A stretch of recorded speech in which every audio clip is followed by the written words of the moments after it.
Welcome to the Life Learning and Success podcast.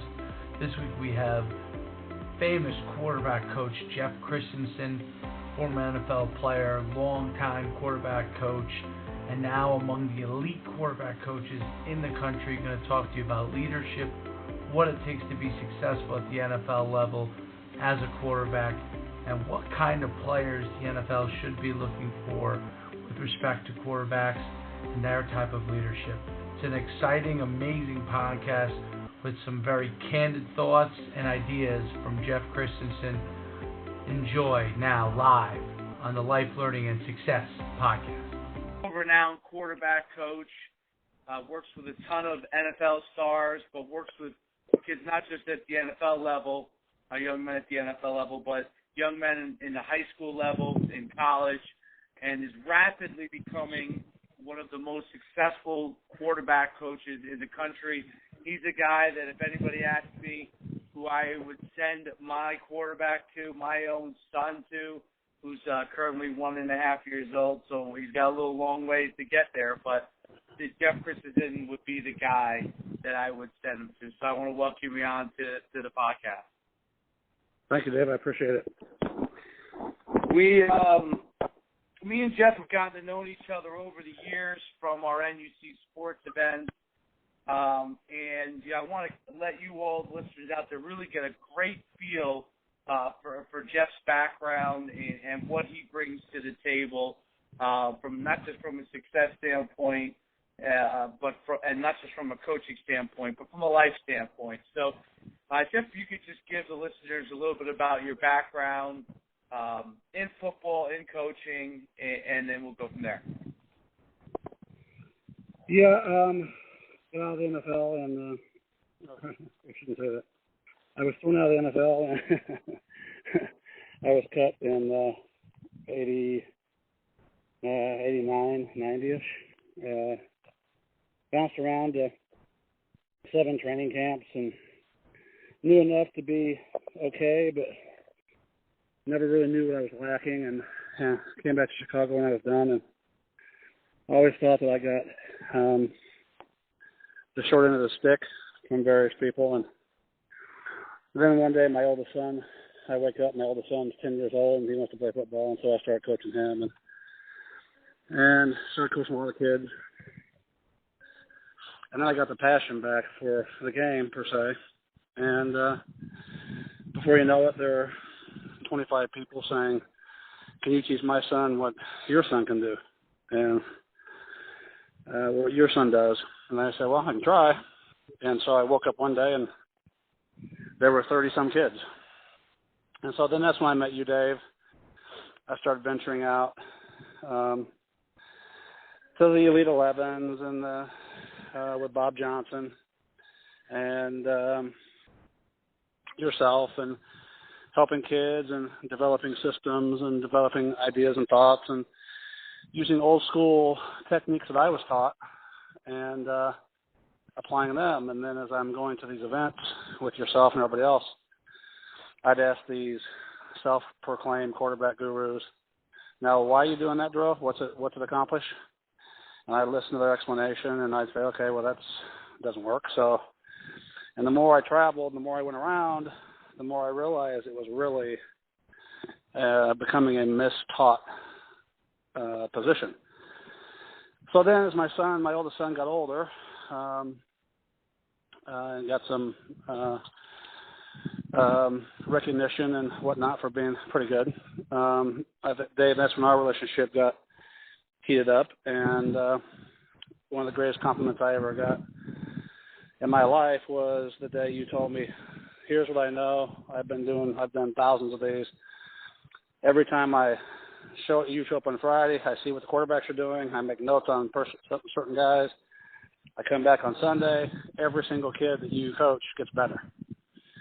And so I really took that to heart. And my theory now with all these kids, whether it be a Brock Osweiler or a Kirk Cousins it doesn't really matter to me. I coach them all the same. So if there's an 8th grade kid who isn't very talented, but he's trying hard and shows up, he gets the same amount of effort from us as a coaching staff as the guy who's already got 37 stars. And because oftentimes those kids are going to go on and become coaches. And so sometimes the impact you make with those kids is more important than the ones that have been given all the God-given ability. And so then up to speed here where we are now, then when Garoppolo, who I got as a sophomore in high school because of his head coach, Doug Millsap, sent him to me, and he's become quite good. And NFL teams and scouts have reached out to me now and want to know if I can teach their guys what I taught him. And I said, yeah, I can take a look at it. So now I'm up to 26 NFL quarterbacks, and the academy is growing rapidly, and some good young assistant coaches, and things are going well. And I want to go back to your influences as a quarterback and your philosophy on developing players. You know, one of the things I found that's unique about what you do is that you're straightforward with them. You don't sugarcoat things with the quarterbacks. You shoot them straight. And most of these quarterbacks, their whole lives, you know, people are patting them on the butt, telling them how great they are, right? They're always the best athlete.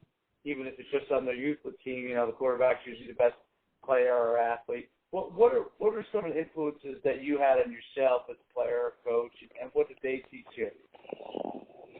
Well, my dad, I grew up in a farm. And so my dad, you know, when you're out baling hay and you're putting cows in and you're doing what you're doing, there's no sugarcoating it. I mean, it's right now and it's in your face, and let's get this done. And that's the only way I know how to do it. And then subsequently, when I went to college, I had a full-time offensive coordinator in college.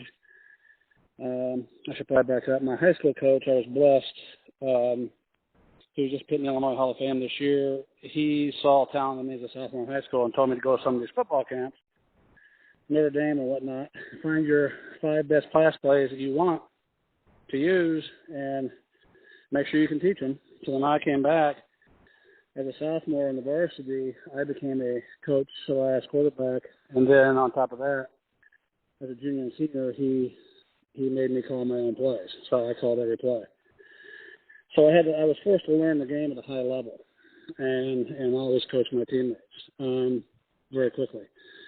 Then I went to college, and I had a Chuck Dickerson who ran the Buffalo Bills, and he was really a between-your-eyes guy. And he's the one that taught me that the most important thing you can do is never take a sack. By throwing the ball away and keeping your team second down and 7, third down and 7, second and 10 versus second and 17, emotionally you haven't lost your offensive lineman. Because the second an offensive lineman gives up a sack, he is in a bad place mentally. And you're probably losing for 3 or 4 plays. And I always took that to heart. In my senior year in college, I took 7 sacks. And I think I had 27 throwaways.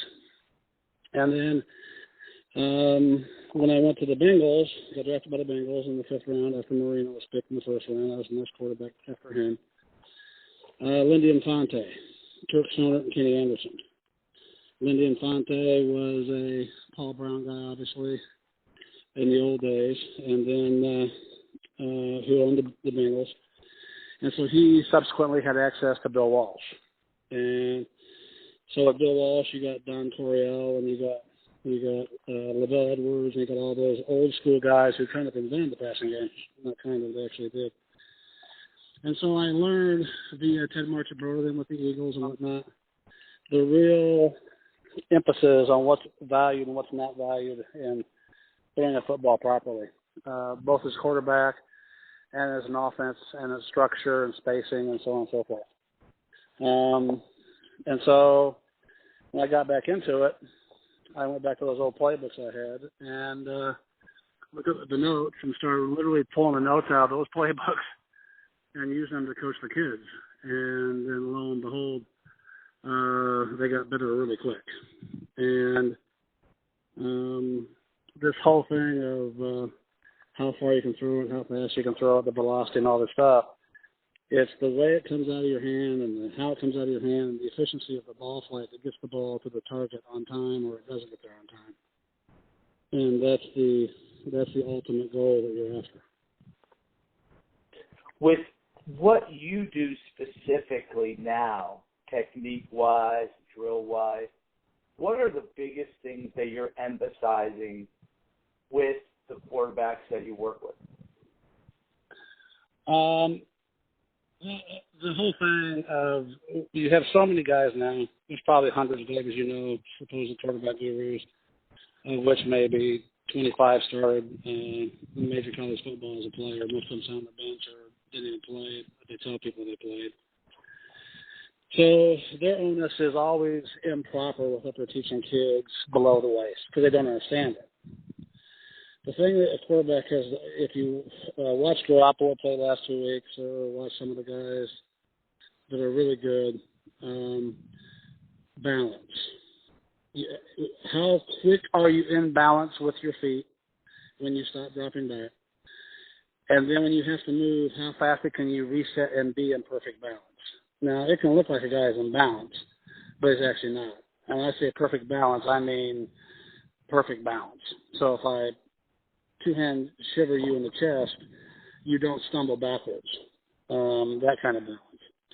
Because the game has gotten so fast now with defensive players and smart, they know how to make you move. They know how to get on a guard's hip and make you slide 4.5 feet to your backside. If you slide improperly and get yourself out of balance, the ball coming out of your hand will never be maximum efficient. So if that's the case, it's never going to be maximum accurate, and it's not going to be there on time. And that's the biggest problem with the game is now this era of 7-on-7. I have no problem with it. It does some good things, but the worst thing it does is I go to all these events. I'd say maybe 10% of the throws, the quarterback is throwing the ball from the right spot on the field. They're always over-moving with their feet. They're standing when they throw a 16-yard dig where the right guard would be standing when he's protecting them. So in essence, what happens on that rep, it's a bad rep. He just got worse. He didn't get better. They're all throwing their hands up for a touchdown. And the bottom line is he's becoming dependent on those kind of movements that he won't get in the game. Or that kind of spacing he won't get in the game. So what we do is we force them to throw it from a multitude of ways, but educate them on the spacing, the structure, the pocket, how to move, how to manipulate your feet, all the different ways you have to throw all the different routes. So it's quite tedious. What can a high school coach or college coach do when they're in those specific drills to force the quarterback to stay in the pocket properly and have the correct balance? What can they force them to do in that 7-on-7? I guess a little trick of the trade in order to help them do things the right way so they're not throwing from the line of scrimmage. Have 2 assistant coaches or 2 backup tight ends on a knee with their hands up where the offensive tackle would be on the play, and have 2 people where the guards would be with their standing up, bent over, whatever, with their hands up. So that he has to drop back through the guards, and he has to throw the ball He has to throw the ball inside of that pocket or inside of that field of vision with those things in his peripheral vision, those obstacles. That's so it's so simple, but brilliant because nobody does it. That's incredible. When I shared that with Adam Gase this year in Miami, he implemented it with Ryan Tannehill. And then all of a sudden, they've had a couple big bad plays go against them this year so far. But now I was in New England to watch Garoppolo and him compete. Starting the second half, he was 20 for 21. And if you watch his feet, he was never taking himself into traffic visually or physically. So he had good vision, and he implemented in the 7-on-7. He implemented coaches, players to emulate offensive linemen in 7-on-7 as they're waiting for their rep, the next rep. It's a huge small thing that makes all the difference. Realistic gameplay obviously, the more you can create a real environment, the better off it's going to be for the quarterback. Who are some of the most, I guess, emerging prominent guys? That's one of the things that you've really done a great job with, these emerging quarterback guys that may not have been, household names or first-round draft picks. What have you noticed working with those guys, and what are some of the skill sets and mindsets that they have that have helped to make them successful, because they weren't high-round draft picks? Garoppolo, I know right. Tannehill obviously was, but you came in and corrected a lot of his flaws, and then you got Trevor Siemian, who's starting. You have Stanton, who's been a solid player. Right. So give me a little rundown of those guys and what they kind of bring to the table. Well, the guy I'm most proud of, and it's an incredible story, is Trevor Siemian for a lot of reasons. He replaced Peyton Manning, okay? Now, there's a harder thing to do in sports from a public persona standpoint and a teammate standpoint. I mean, when you follow what would be a quarterback Greek god 6 months after he wins a world championship, and try to replace him and play efficiently and not make it a pressurized situation, then I don't know if there's a better example in the world.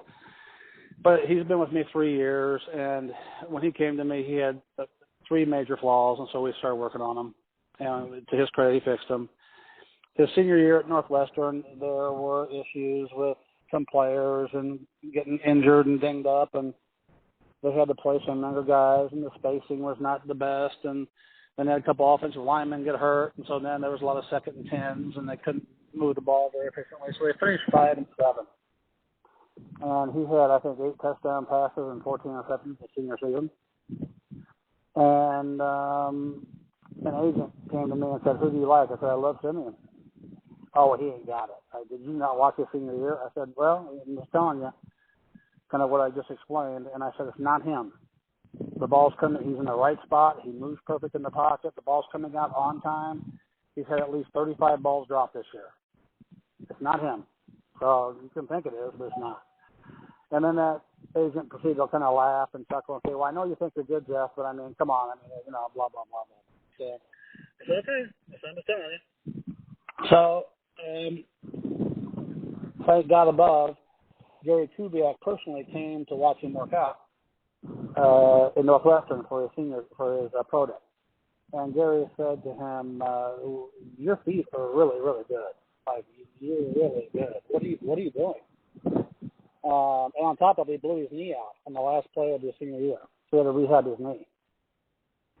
So he rehabbed his knee in 120 days, and it was about 3/4 speed. And then Gary came and saw him throw, and Gary said, "I really like what I see, dude. I mean, I'm going to send Greg Knapp in here to watch you, and but I really like what I see. We may take you in the last round. Just hang in there, and I'm not going to promise you anything, but I promise you this, I do like you." And Trevor came back, and through all the stuff his senior season at Northwestern, his first year he gets to start, he never said one bad or condescending word about his teammates in Northwestern, about his coaches in Northwestern.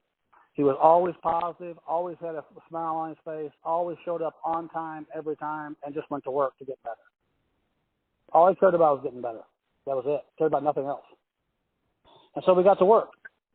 And through that work, he improved rapidly. And then, of course, fast forward ahead to what I just said, Gary Funfro, he sent in Greg Knapp. They took him in the 7th round. So then he goes out there and they trade Zach Dyser, another student of mine. So he's now gone. So Trevor's on the team. I said, "Now, Trev, watch everything Peyton does. Don't bug him. Don't demand things from him, but sit behind him. Everything he does, watch what he does. When the opportunity presents itself correctly, ask him why he does that.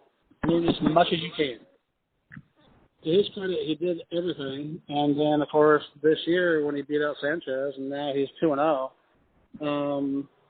it's quite a story.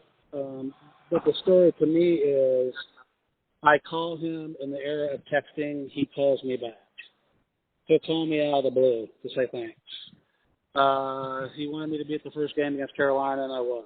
He's just a normal guy who's truly appreciative of the opportunity and just loves to work and compete.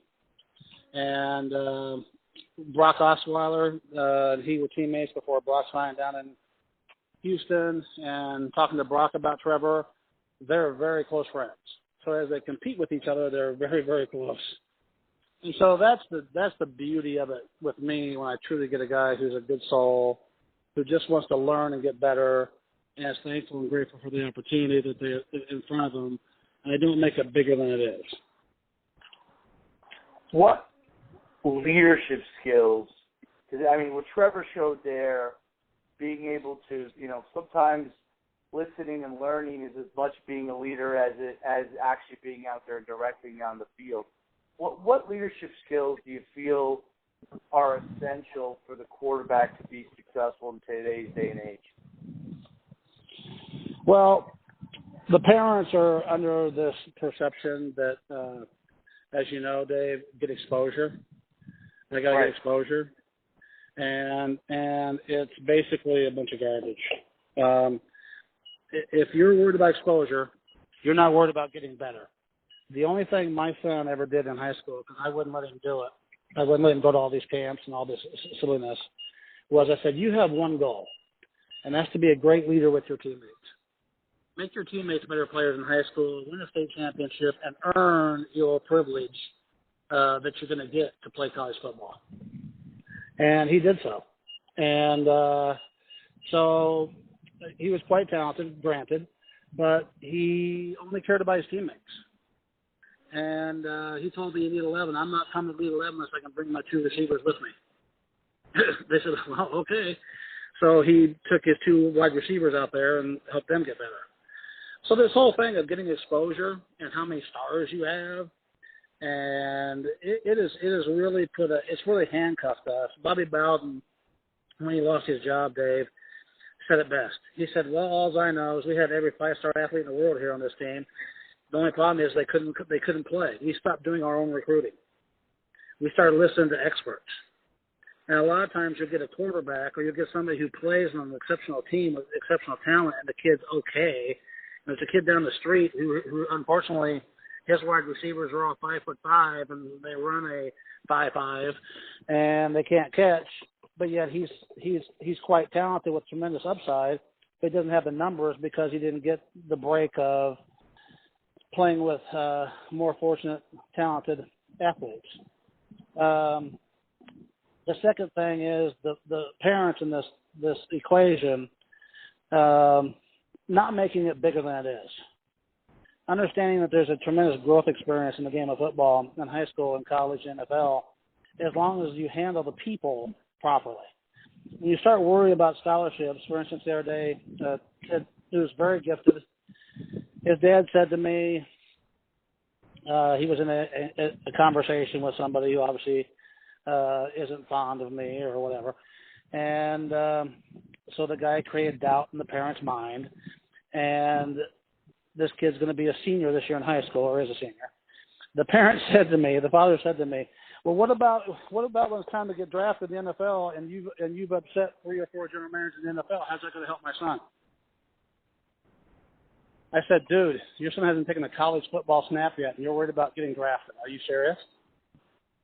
Are you serious? So that kid right now is under the illusion that his life is already set in stone.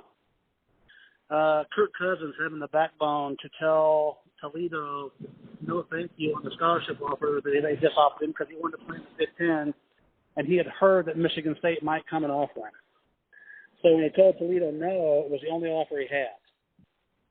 This was March after his senior season.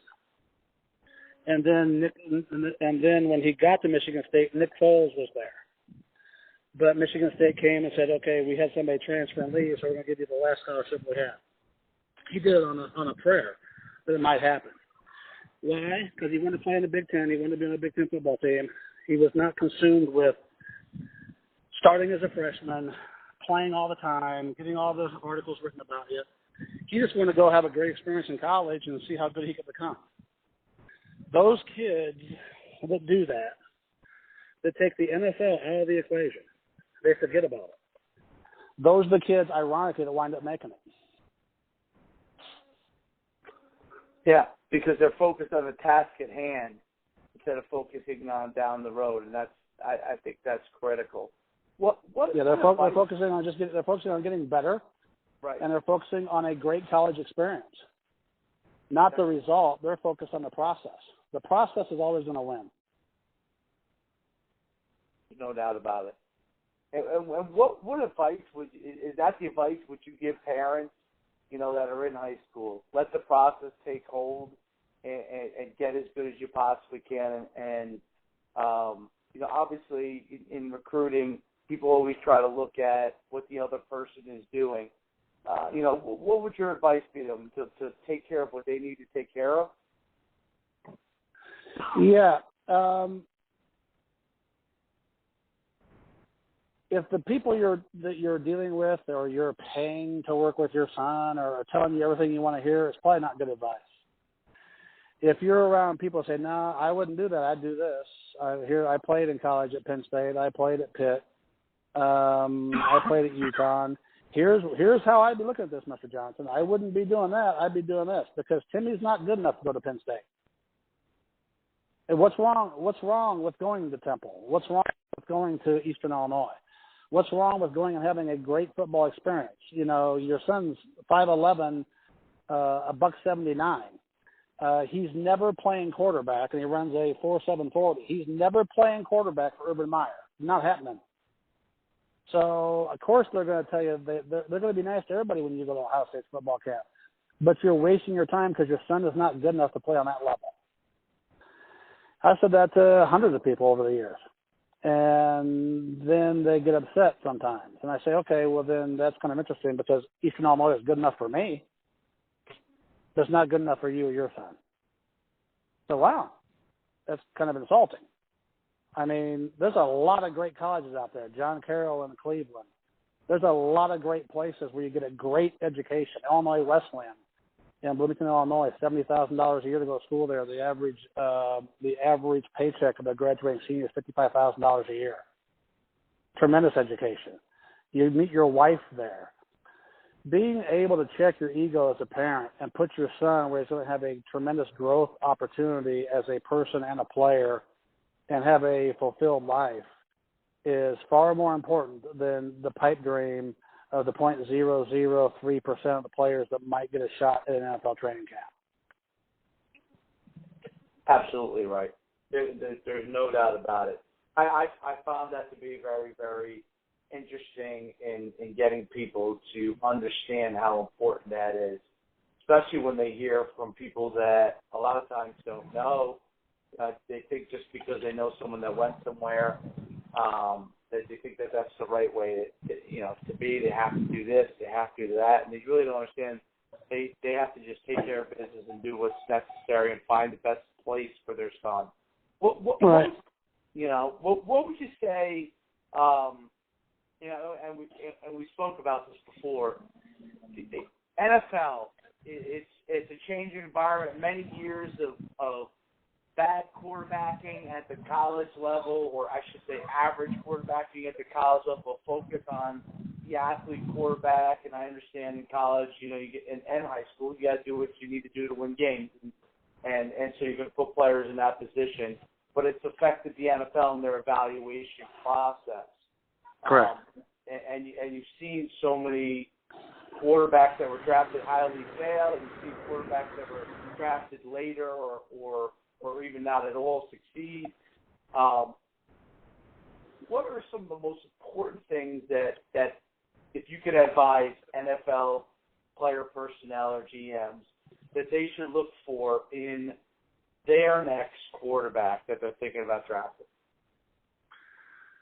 Well, there's a way the ball comes out of your hand properly, and there's all the other ways.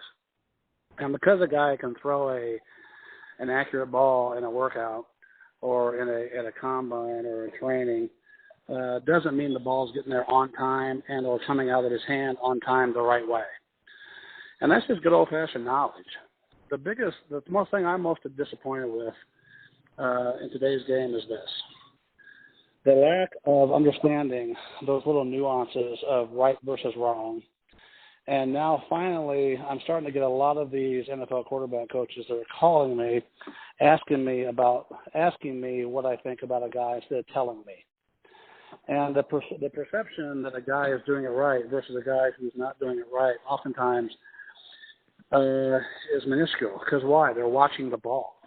They're watching the ball get there, and they're going, boy, he's got a strong arm. Yeah, but his feet are his feet are both doing something that's wrong by about 2 feet each.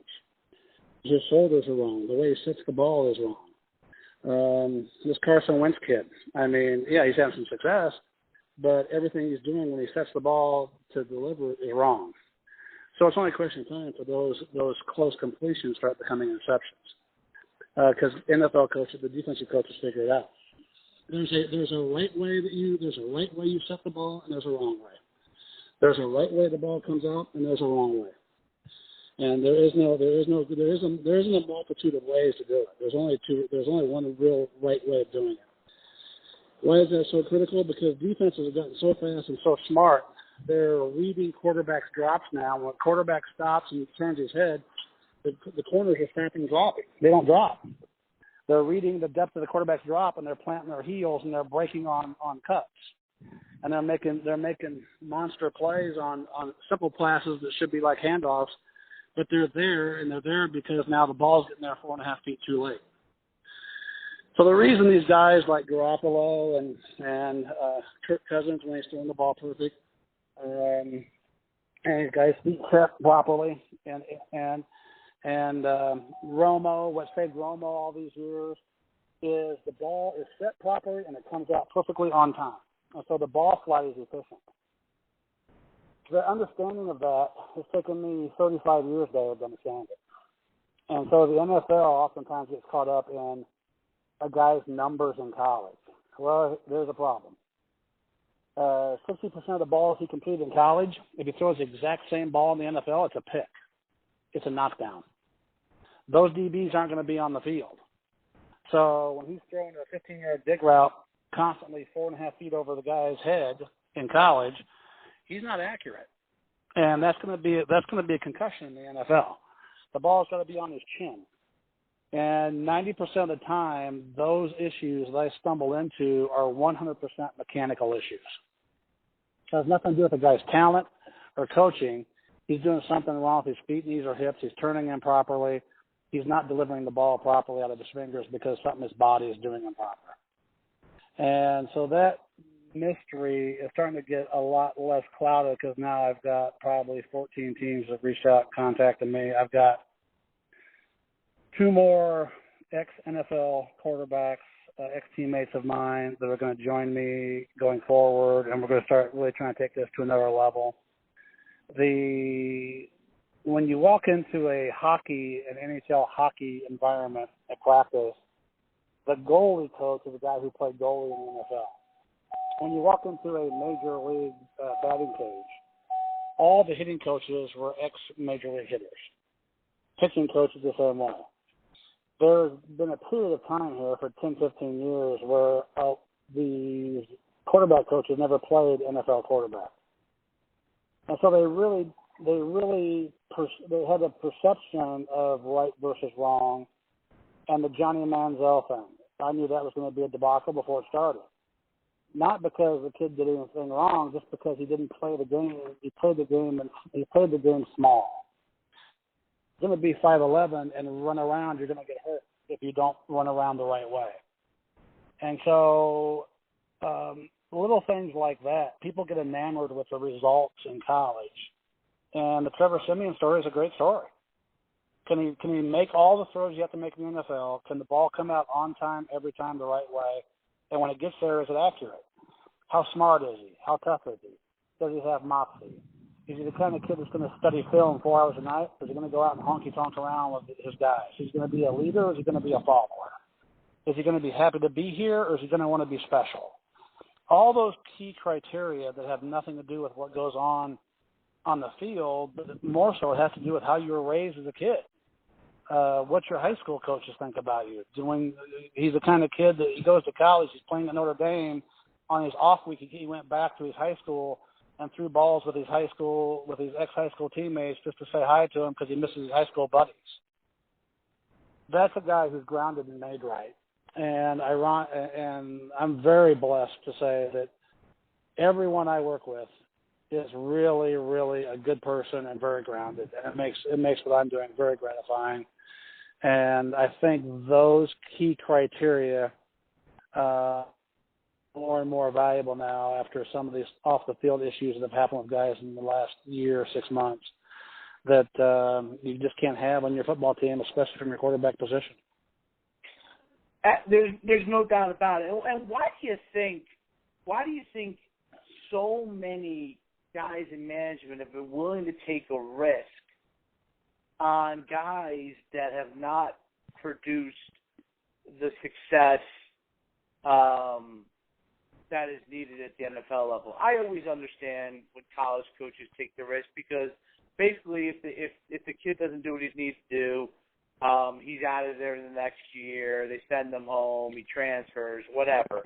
But the NFL, we're talking about money and maybe multiple years of your franchise being losing if you take the wrong risk. Why do so many guys take risks in the wrong direction? They just don't understand it, this whole thing. I will promise you, this whole thing with I'll just use it because it doesn't really matter. It's public knowledge. This whole thing with Manziel wouldn't happen if I was there because when he walked in the room, it's not his room, it's my room, and I wouldn't be scared to fire him. I wouldn't be scared to cut him. And the problem is, what happens?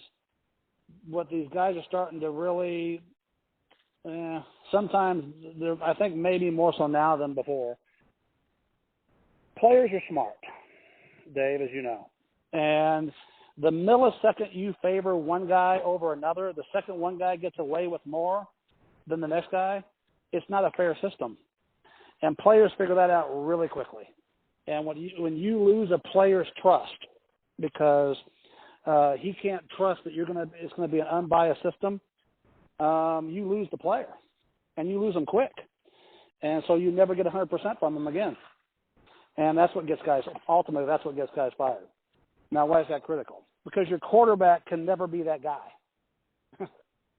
Never. There's no coincidence why Peyton Manning is Peyton Manning and Tom Brady are Tom Brady.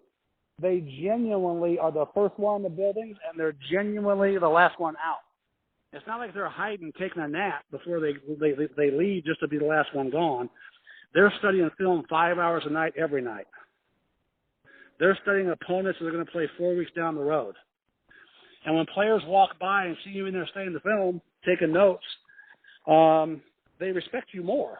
You're going to get more effort out of them. And that's the kind of guy you have to have.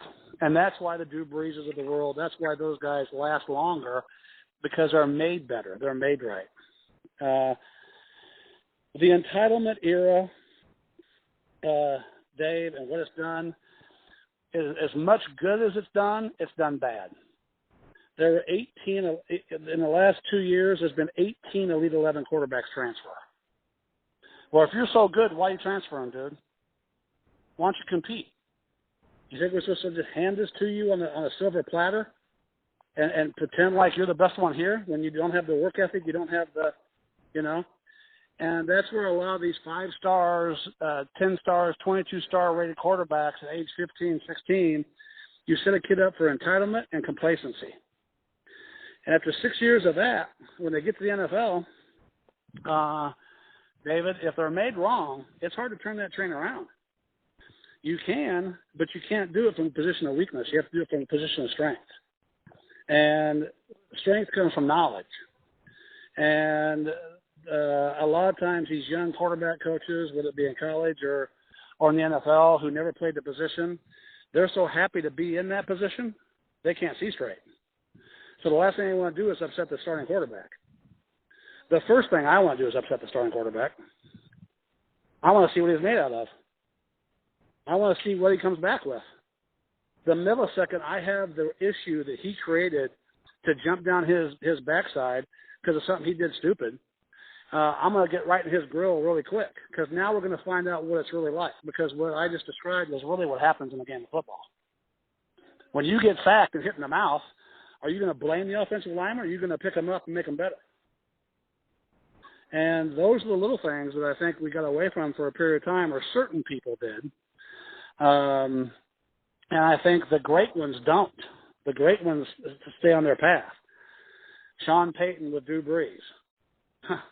I mean, I don't have to say anything else. Peyton Manning. All the great ones. Aaron Rodgers with Brett Favre. Steve Young after he watched Joe Montana. All the great ones have one thing in common. They know how to work and they know how to conduct themselves as people. And so your offensive linemen and your teammates respect it and appreciate it. And so you get guys giving you more effort than they really should because they got 2 broken ribs, but they don't want to come out of the game because they don't want to let you down. And then when you get to that point, now you've really got something. Very, very well said. I have a quick business question, which I think will be interesting, especially for our listeners. You built that network with obviously you as the expert, and there's a brand to you as a quarterback guru. How do you then get customers to understand that the guys that help you out are a reflection of you? And how do you get all those other coaches to understand that they're part of your team and that you're setting the tone? How do you do that from a business standpoint? Well, I'm very blessed. I've got some really good, loyal young coaches. Ironically, they all came to me as kids, learned how to play the position with me, and they all went on and played in college. And now they're obviously out coaching high school ball, which means I'm getting old rapidly because I had them when they were 15, and now they're 25, 27, 28, 30. So I'm very blessed. The thing that's so disappointing to me, Dave, in today's society is loyalty. The word loyalty is gone, or not gone, but in many instances, it's hard to find it. And not long ago, I had a guy with me who never played the position, who pretended like he did, left, and now he's trying to steal a bunch of my business. Conning people up and down the street as to what his knowledge is. So I made the conscious decision at that point, I will never let another guy come into my company or work with me again that didn't play the position in college. If you played it, now I know at least you know. I know you know how to conduct yourself a little bit. You threw for 10,000 yards in college. You threw for 7,000 yards in college. You've been sacked 100 times. You're a high school football coach. You care about the overall process of the game of football, turning kids into good people, not just making a bunch of money, pretending like you have this superior knowledge. Most of the guys have been with me 6, 7, 8 years, if not longer. And as they've become better coaches, I'm very proud to say, coaching, training, whatever you want to call it. There are times now I'll say, Preston, Matt, tell me what you see here with this kid. Well, I see this, and I'll see it different, and I'll take a subservient role to them and say, okay, show me. Take the kid over there and show me. And then a few times, I'll be darned if they're not right, and I saw a little bit wrong, and they got him fixed faster than I would have got him fixed. So that, to me, is very gratifying, that now I can turn my back and go do some things that I need to do, and know that these people are taking care of my coach are taking care of these kids, and they're in good hands. So I'm taking a much less, like I think you have with your combines, a much less active role in the day-to-day coaching, because now I've got so many NFL guys and starting college guys, and I got colleges wanting to hire me as a consultant. Don't come out and assess what they're currently doing as an organization from a quarterback standpoint.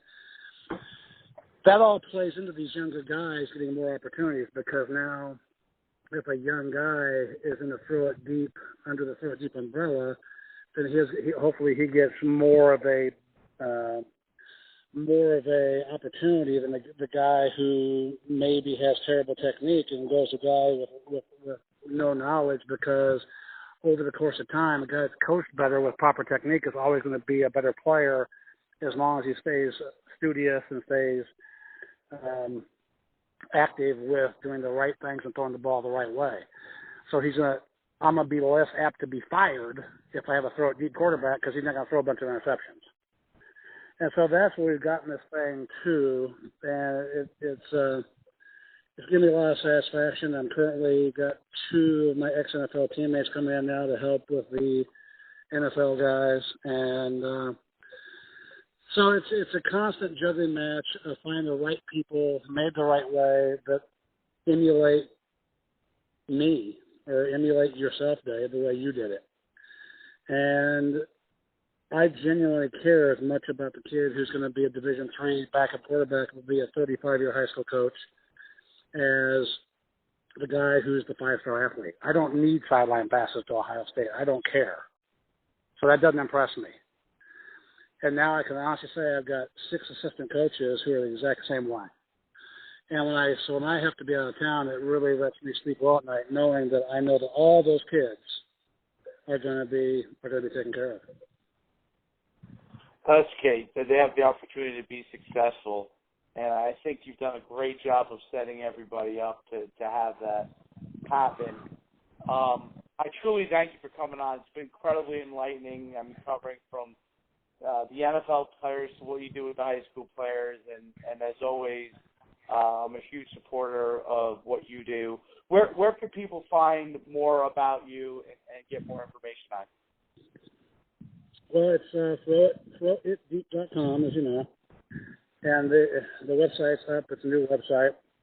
I've got a great young marketing guy who fields all my calls, and he's played high school football for years, and just a great young man.